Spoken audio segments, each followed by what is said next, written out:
नमस्कार दोस्तों, हमारी आज की कहानी है बेशकीमती दौलत। अजी सुनते हो, आज एक बात पूछूं आपसे।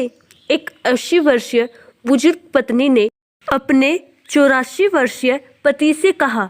बुजुर्ग पति छड़ी का सहारा लिए अपनी बुजुर्ग पत्नी के करीब आए और बोले, कहो।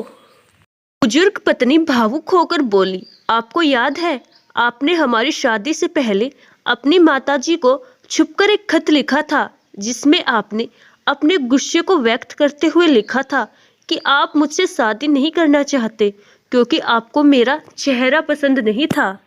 बुजुर्ग पति ने हैरान होकर पूछा, वो खत, वो तुम्हें कहाँ से मिला? वो तो बहुत पुरानी बात है। बुजुर्ग पत्नी आंखों में आंसू भरकर बोली, कल आपके बक्से से मुझे ये पुराना खत मिला। मुझे नहीं पता था कि ये शादी आपकी मर्जी के खिलाफ हुई थी, वरना मैं खुद ही मना कर देती।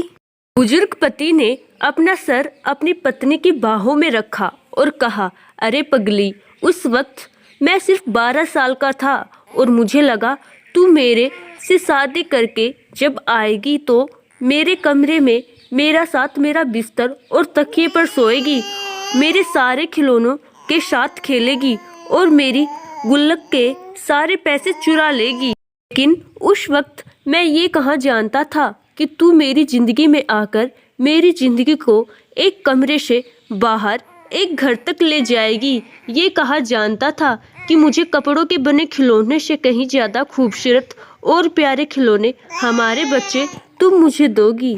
ये कहाँ जानता था कि मेरी चिल्लर से भरी गुल्लक के मुकाबले तू मुझे प्यार की बेशकीमत दौलत देगी। अब बोल, और भी कुछ पूछना बाकी है?